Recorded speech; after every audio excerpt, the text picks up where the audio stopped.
Actually नेता किसी के अंडर काम नहीं करता। अगर मैं आईपीएस आईएएस कुछ बनता हूँ तो उसके अंडर मेरे को काफ़ी सारी रिस्ट्रिक्शंस हो सकती है। मैं एक फ्रीली काम नहीं कर सकता हूँ जैसे मैं एक नेता बन के कर सकता हूँ। जी, राजनीति जो है वो आप अपने लिए करेंगे या अपने छात्र दोस्तों के लिए, परिवार के लिए या फिर अपने देश के लिए? मैं इस देश के लोगों के लिए करूँगा नेता, ताकि ये जो देश के लोग हैं जो कि हमारे साथ हैं उनका काफ़ी वेलफेयर हो सके, वो डेवलप हो सके। ठीक। मेरे साथ अरमान जी हैं। अरमान जी, आपका मीडिया में बहुत-बहुत स्वागत है।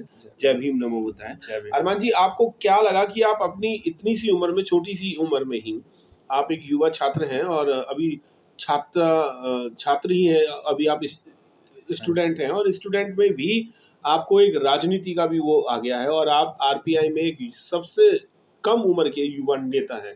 क्या कहना चाहेंगे, राजनीति में क्यों आना चाहते हैं? राजनीति में मैं आना चाहता हूँ ताकि मेरे जैसे और भी जो लोग हैं, मेरे जैसे और भी जो बच्चे हैं, वो भी आए इसमें, ताकि क्योंकि हम ही हैं जो फ्यूचर जनरेशन है, जो कि इस कंट्री का फ्यूचर डिसाइड कर सकते हैं। जी। तो मैं ये सोचता हूँ कि जैसे-जैसे अगर मैं आऊँगा, मेरे को देख के और लोग आएँगे, जुड़ेंगे और अब हम इकट्ठे होंगे, तो उसकी मदद से उससे बहुत मदद हो सकती है हमारे देश को आगे जी, बढ़ने में। पर आपने कहा कि फ्यूचर में काम आएँगे, देश के भी काम आएँगे। तो देश के काम आने के लिए नेतागिरी ही क्यों? आप आईएएस, पीसीएस, कमिश्नर्स, कुछ और भी क्लास 1 अफ़सर बन सकते हैं, प्रशासन को आप नेतृत्व कर सकते हैं। तो नेता ही क्यों? एक्चुअली नेता किसी के अंडर काम नहीं करता। अगर मैं आईपीएस आईएएस कुछ बनता हूँ तो उसके अंडर मेरे को काफ़ी सारी रिस्ट्रिक्शंस हो सकती है। मैं एक फ्रीली काम नहीं कर सकता हूँ जैसे मैं एक नेता बन के कर सकता हूँ। जी। तो मैंने लॉ भी चूज़ करा है कि मैं आगे जाके लॉ भी करूँगा अपने फ्यूचर में। तो अब मैं लॉ और नेता दोनों अगर मैं एक साथ कर रहा हूँ तो मैं अपने देश के लिए एक बहुत अच्छा काम कर सकता हूँ। राजनीति जो है वो आप अपने लिए करेंगे या अपने छात्र दोस्तों के लिए, परिवार के लिए या फिर अपने देश के मैं लिए? इस देश के लोगों के लिए करूँगा नेता, ताकि ये जो देश के लोग हैं जो कि हमारे साथ हैं उनका काफ़ी वेलफेयर हो सके, वो डेवलप हो सके। जी, क्या नीतियाँ हैं आपकी? आप क्या चाहते हैं कि अगर आप राजनीति में आते हैं, पॉलिटिक्स में आते हैं, तो पॉलिटिक्स में आकर के आप कुछ ऐसा बदलाव करना चाहेंगे कि जो कि 72 और 75 साल की राजनीति में आज तक नहीं हुआ? मैं पहले तो युवा जो लोग हैं उन्हें थोड़ा चांस देना चाहूँगा। साथ ही साथ मैं थोड़े पढ़े-लिखे लोगों को नेता बनवाना चाहूँगा और ऐसा चाहूँगा कि किसी की मोनोपोली ना रहे मार्केट में।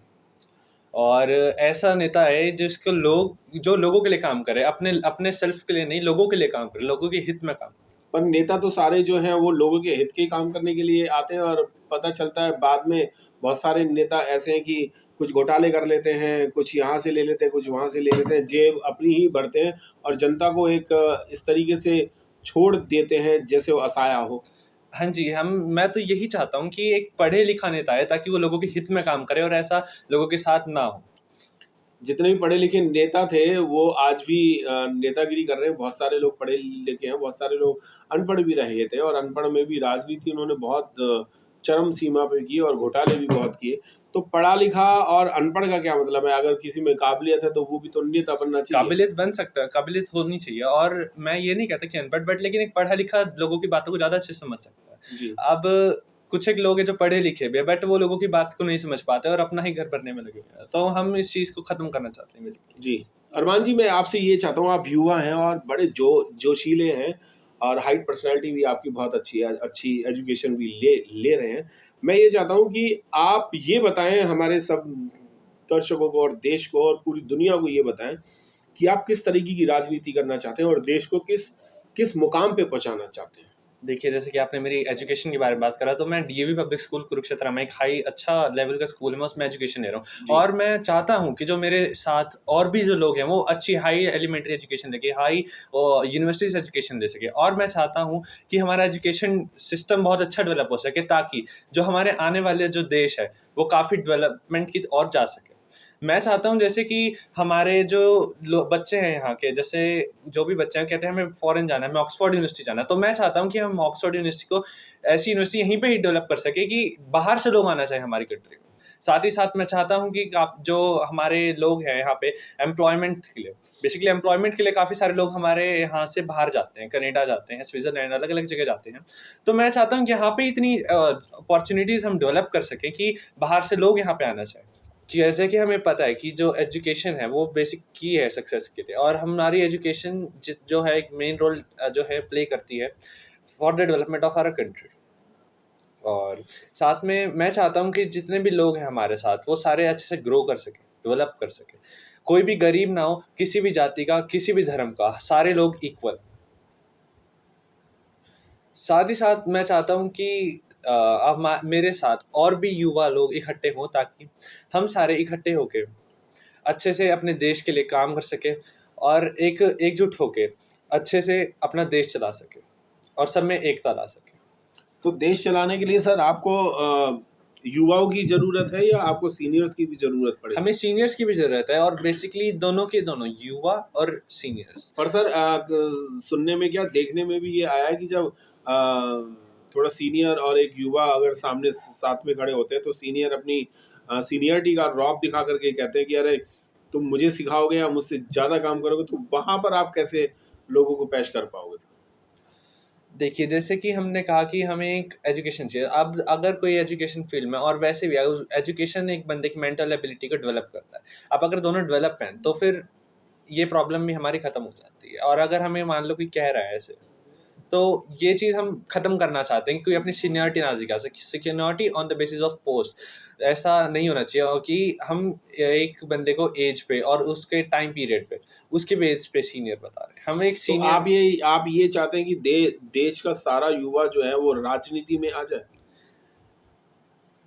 सारा युवा उसमें इंटरेस्ट रखे, और हम फोर्स नहीं कर सकते हैं किसी को। अगर कोई गवर्नमेंट सेक्टर में जाना चाहे, कोई अपनी जॉब करना हाँ चाहे, जी, जैसे मैंने अभी कहा था कि हाईली जॉब जो होती है, कुछ डॉक्टर बनना चाहते हैं, कुछ प्रोफेसर्स बनना चाहते हैं, कुछ आईएएस बीसीएस कमिश्नर्स बनना चाहते हैं, अगर वो भी कोई बनना चाहे तो क्या आपकी राजनीति में वो बन सकता है या आप उन्हें भी नेता ही बनाएंगे बस?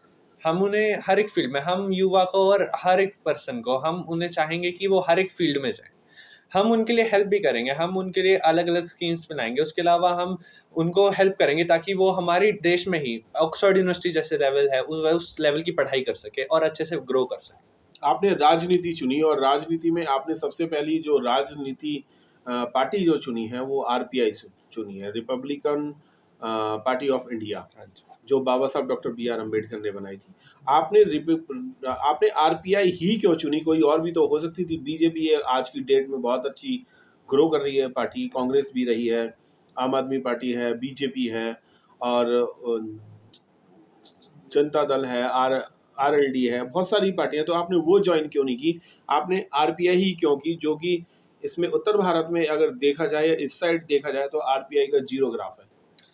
RPI doctor B R Ambedkar ji ने ये सोच के बनाई थी कि सब में समानता आएगी, और हमारा जो बेसिक मोटिव है वो है सबके अंदर समानता लाना, सबको ग्रो करवाना।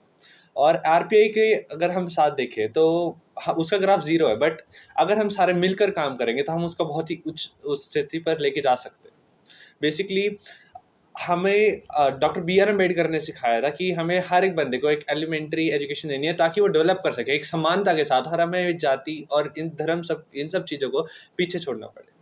और इसलिए मैंने इस पार्टी को चूज़ करा है, ताकि मैं लोगों के अंदर समानता ला पाऊँ और ये जो ग्राफ है इसको अप लेके जा सकूँ। तो क्या लगता है कि आप सिर्फ अभी वोट देने लायक हुए हैं? मेरे ख्याल से आप अभी वोट देने लायक हो गए, अभी नहीं हुए? नहीं, अभी अभी वोट देने लायक भी नहीं हुए। तो जब वोट देने लायक होंगे और जब आप इलेक्शन लड़ेंगे, मैं इलेक्शन लड़ूँगा, बट जब मैं एक अच्छी मतलब एजुकेशन प्राप्त कर लूँगा, जब मैं ऐसा इस लायक बन जाऊँगा कि मैं लोगों की मदद कर सकूँ, उस टाइम पे जाके मैं इलेक्शन लड़ूँगा ताकि मैं सच्ची में उनकी मदद कर सकूँ। तो क्या उस टाइम पर भी आपकी आरपीआई ही पार्टी होगी या वहां पर भी देखा जाएगा कि कौन सी पार्टी सही काम कर रही है, इसके साथ काम करना चाहिए?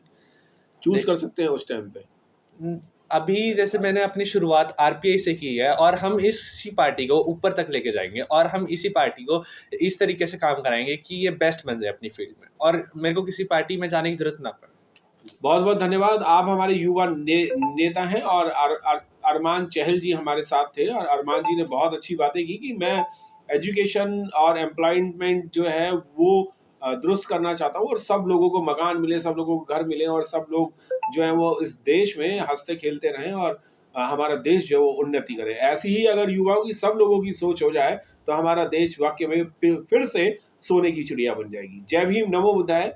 मिलेंद्र गौतम। धन्यवाद।